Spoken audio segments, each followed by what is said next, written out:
we're going to be looking at least this week and the next at these verses from John.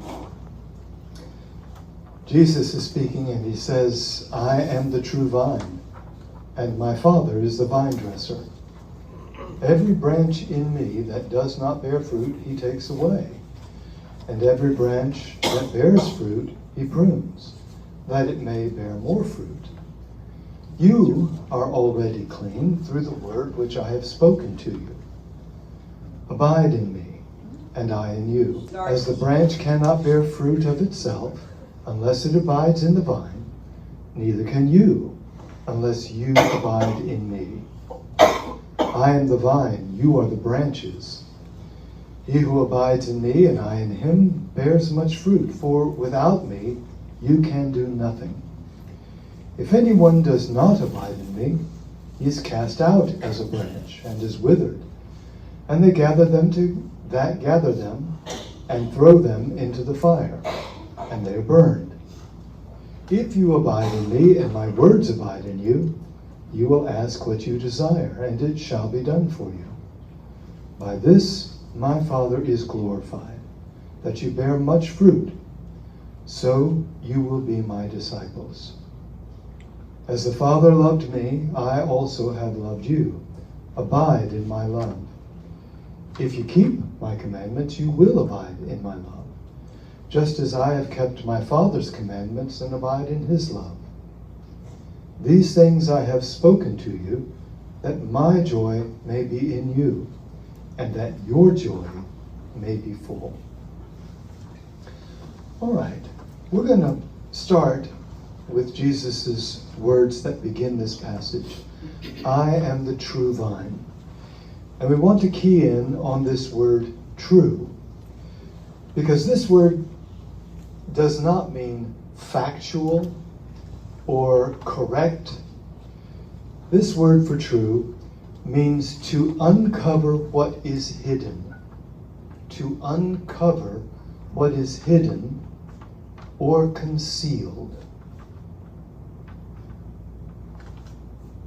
The word for true means to uncover what is hidden or concealed. It's the idea of drawing back the curtain and seeing what's behind it. And so Jesus is not saying merely that he is the accurate, according to the facts, vine. Jesus is saying that he is the vine that unveils some reality. The question then is, what reality is he unveiling? And the answer would be, in Jesus, humanity is being unveiled. Because in Jesus, humanity is finally created. Right? Yes. In him, we see that to be human is to be in loving communion with God. And since, if you think of a vine, the vine is the source of life for the branches, as the true Adam, Jesus is the source for true human identity, for the true way of being human, for the true human identity, and for the true way of being human. And that means that neither Adam, the first Adam, nor Israel, which both are referenced as vine-like, humanity, Adam is the vine from which all the branches of humanity thereon come into being, that we're sourced by his life. Israel is spoken of as a vine, not a van, but a vine. It's a band by the river.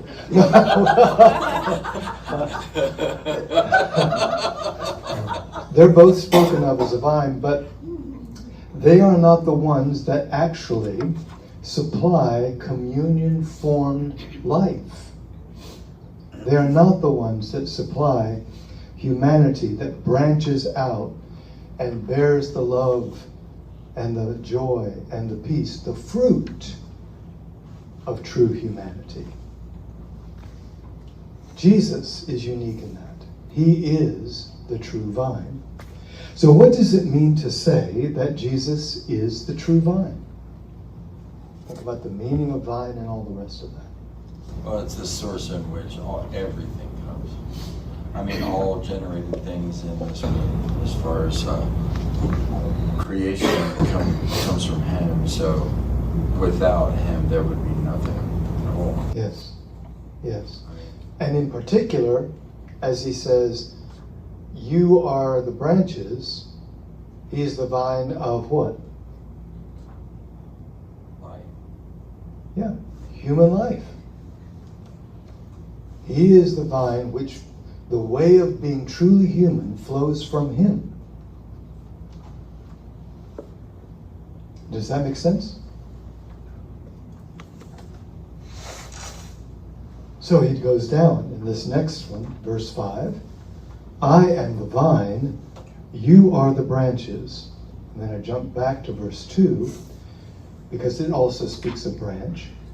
Every branch in me that does not bear fruit, He takes away. And every branch that bears fruit, He prunes, that it may bear more fruit. And the way that most of us, I think, have heard this talked about is, well, this is talking about whether you get saved or not. That this is talking about whether you go to hell or whether you go to heaven. There's the talk of the fire and all of that. But it's important for us to note that when Jesus speaks to the disciples, He says, you are the branches, not you are a branch. Not each person is a branch. But He says, you are the branches. And the branches are simply ways of being human. Think of the vine. The vine is Jesus in the true way of being human. And then He looks at His disciples and He says, you are the branches. Meaning every human being is a multiplicity of branches. Because in every one of us, there are different ways of being human that we pursue, aren't there? This might be a wrong viewpoint, Mm-hmm. but I've always viewed this scripture as basically like anything that doesn't, well, I want to say, this is not the right words, but line up with Christ or look like Christ. That's what He's pruning and taking away, like the things that are not of Him. Mm-hmm. That's good. Hold on to that. We're not there yet, but that's good. Bring that up again when we get to that. So, for our understanding then, it's good to realize that He's talking about people are a mix of branches. Because in every one of us, there are different ways in which we try to be human. Some of those are going to match the flow from the vine. Some of them are not. Some of them are not genuine ways of being human, so they're dead. We'll say more about that in just a bit. But does that seem fairly straightforward? Yeah. Okay. So let's move into this question. How does this understanding of our being a plurality of branches or ways of being human connect to what Paul writes about in Ephesians 4:20 through 24 below, in which he writes, but this is not the way you learned Christ, if indeed you have heard Him and have been taught by Him, because the truth, same word, is in Jesus. In other words, the unveiling is in Jesus. And he says, here's what you've been taught. To put away the old humanity, which is with its way of living, which is continually corrupted by deceived desires, and to be renewed by the Spirit in your perception, and to put on the new humanity, which was created in the image of God, in righteousness and holiness that come from, the word is the same word for truth, again, unveiled reality. And he just told you back in verse 21, Jesus is that unveiled reality. See all those connections? Isn't that neat? So, the question then, how does this understanding of our being of a plurality of branches connect to what Paul writes about in Ephesians 4:20 through 24? That we do have the old humanity and the new humanity. Mhm. There's multiple, I don't know the right word, but humanities. And Yeah. some are aligned, some are two, some are been, and then others have not. So Right. that's where, Exactly what David was saying. Yeah, good. Anyone else? Notice what Paul says you do with the old humanity. What do you do with it? You put it away. In our scriptures, you take it away. That branch is taken away. There's a connection. We'll see that in this next scripture passage that's quoted. Any questions or comments on this so far? Put it away to where does it go? I mean, if It's it's destroyed. destroyed. Yeah. And it might come back again, but you just have to keep putting it away. Right, Mhm. that's what I'm, Mm-hmm. Yeah. that's what I'm getting at, because it Yeah. seems like I can have a victory one day and then have an utter failure the next. Yeah, and we're going to actually deal with that in the next message on this. That's very good to bring up. Any others? All right, let's move to the next scriptures. Jesus says, "My Father is the vine dresser." And that means the gardener, the person who's taking care of the vine. "Every branch in me that does not bear fruit, he takes away. And every branch that bears fruit, he prunes, that it may bear more fruit." Notice a couple of things here. Bad branches begin in Jesus. That doesn't mean they come from Jesus. It means that humanity is in Jesus. People with bad branches are in Jesus. You don't get grafted in when you get your act together. Okay? You don't get grafted in when you get your act together. Because he is the source of what it means to be human. He is the source of all human beings, including all of us who have some bad branches. That's helpful. And it helps us to move away from this thought of this is about who goes to heaven and hell. That's just simply not the topic. So, the question is, as the vine dresser, what is God doing and what is he not doing? He's pruning. To what end? To that we produce more fruit. That we produce more fruit? Lisa? Oh, okay, I thought you were going to say something. to become more of the true humanity we were meant to be. Yes, yes. He is tending the vine of true humanity. To make us more true humanity and what we were intended to be. Yes. Can you say that again? My head's One more not- time. I'm sorry. To make us in more true humanity what we were intended to be. Okay. Yes. Yes. So as the vine dresser, God is cultivating us to be who we are in his love. Because Jesus is humanity in communion with God. He is the Son. He is who he is in the love of God. Jesus is the vine from which true humanity comes. And the Father is pruning this is what David was saying. The Father is pruning away what doesn't fit true humanity. He's pruning what needs to be taken away, and that includes when you actually break off a branch because it's dead. There's no life of real humanity there. So if our way of being human is my life is good when, and you start to name something other than who you are in the love of God, there's no life in that branch. That's dead. Jealousy, Jealousy. that branch. All of that. It actually includes what we've been talking about in terms of the passions, doesn't it? So what God is wanting to do is to prune the passions out of our lives. And this is a process, but we'll get to that at another time. The problem for us is that we're attached to wrong or false ways of being human, to wrong or false identities as humans.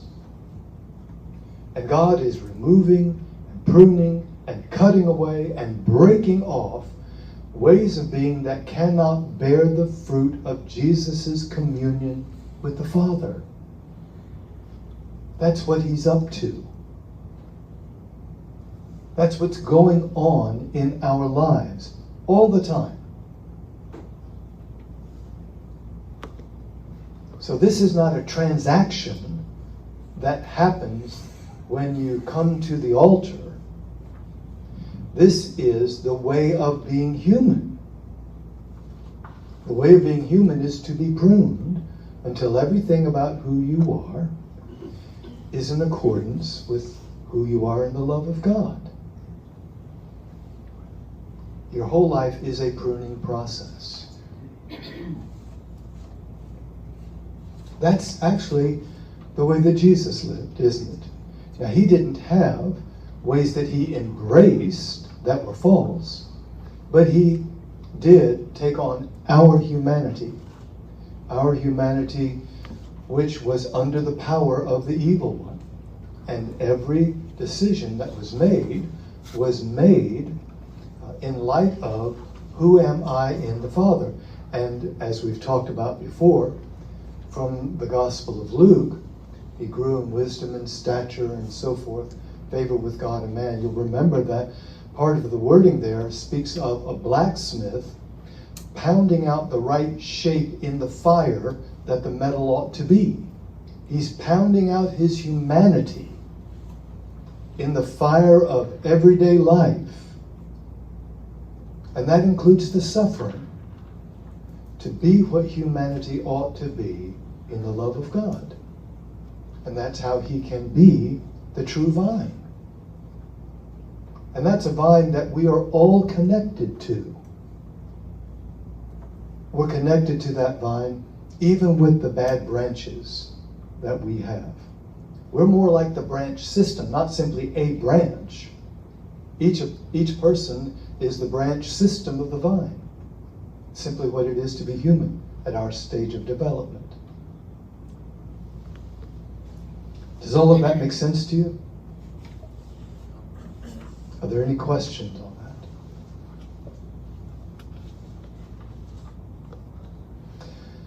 So what does it mean to be pruned? What does it feel like? You think that's pleasant? It's torturous. Yeah, that is not pleasant.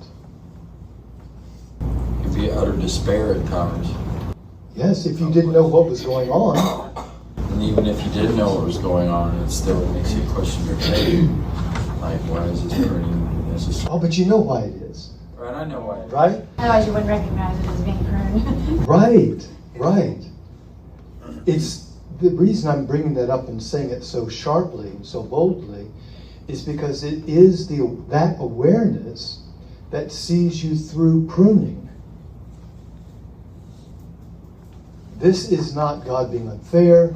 This is not, I wish this could happen a different way. There are multiple ways this could happen, and God chose the painful one. This is simply recognizing what's going on now is pruning. And our difficulty with that is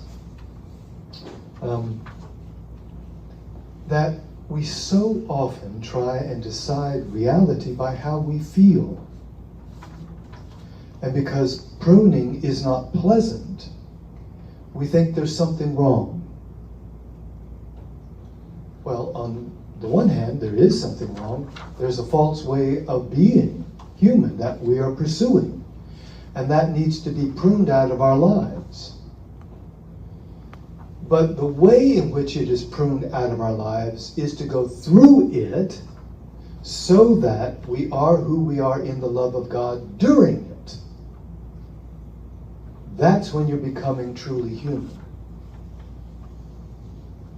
Jesus learned obedience through, in the midst of, by means of, the things that he suffered.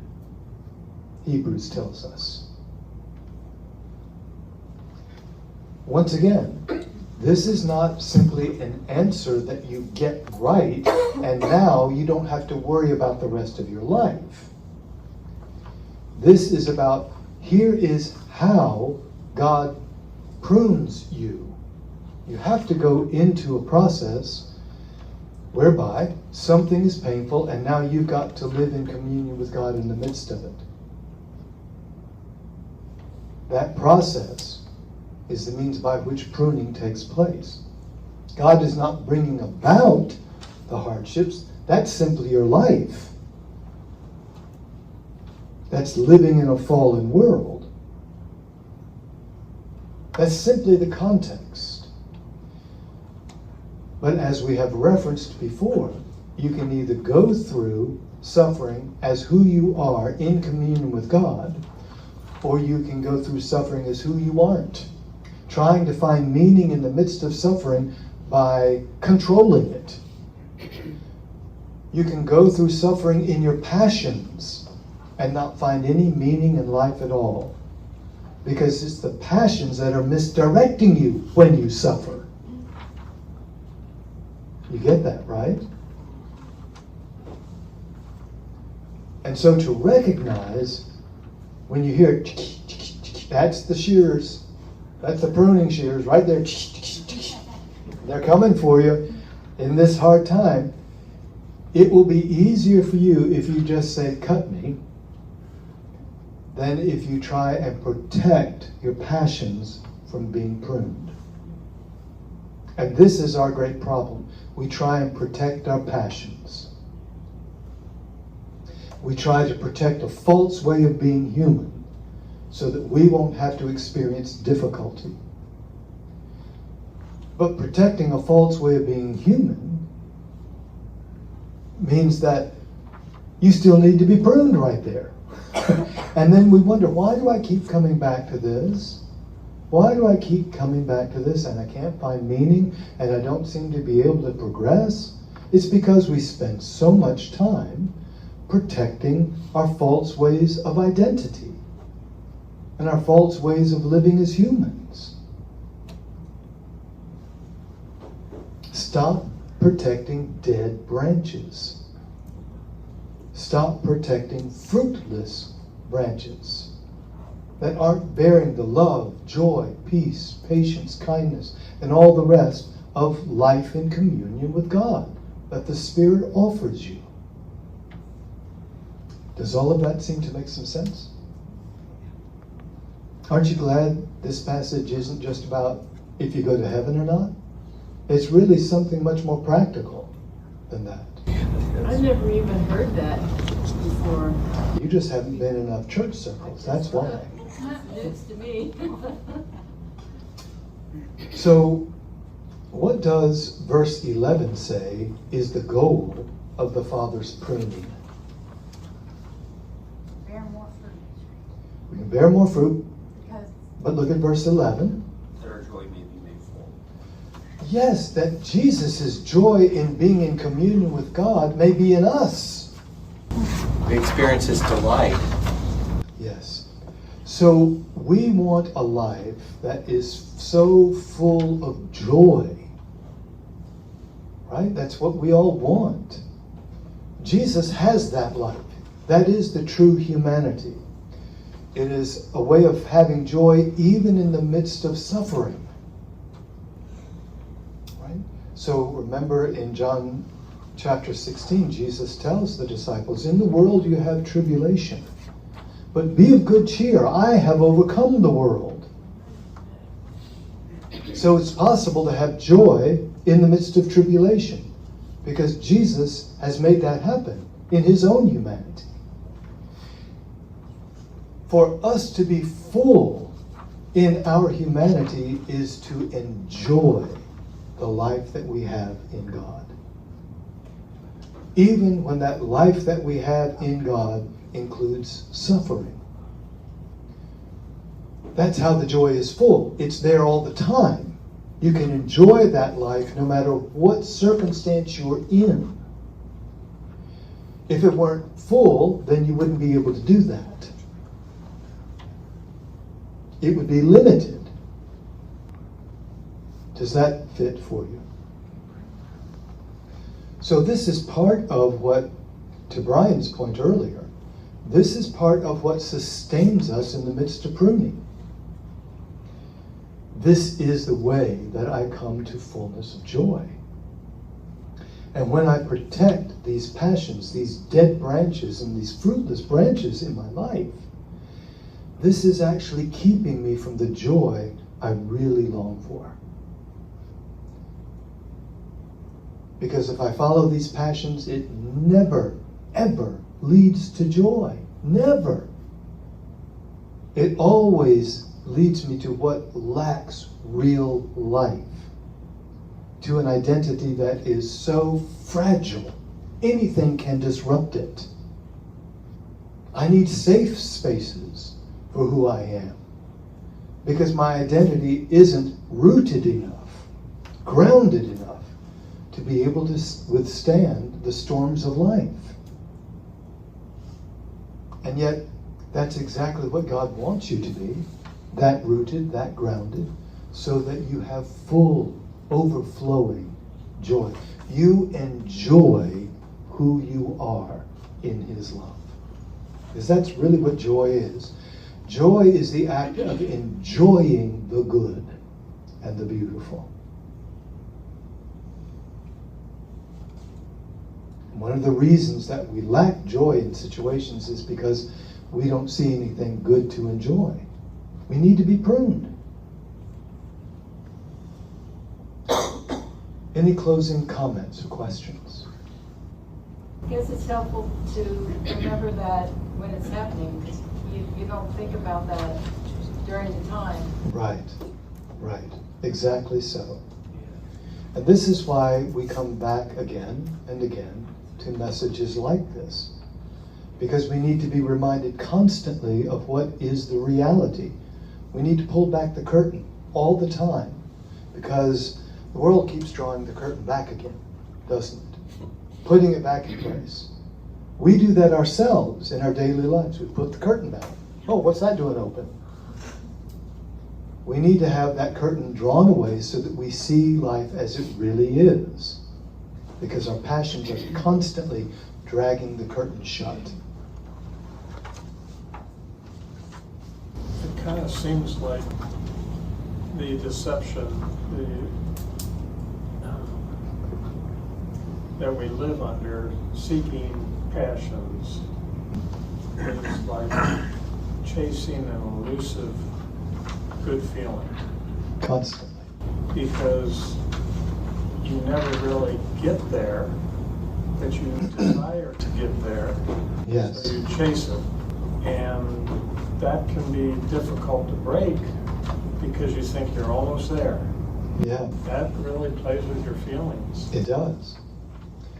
And part of what the deception of the world is that you are your feelings. So we identify, I am this feeling, rather than I'm the one the feeling is happening to.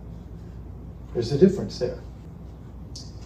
Well, in just a few moments, we are going to celebrate the fact that we're branches and Jesus is the vine. Our life is in Him. And He is present to us right now. And one of the ways in which He makes Himself known to us is in the bread and the cup. Not just as a metaphor, but His presence is actually there to be related to.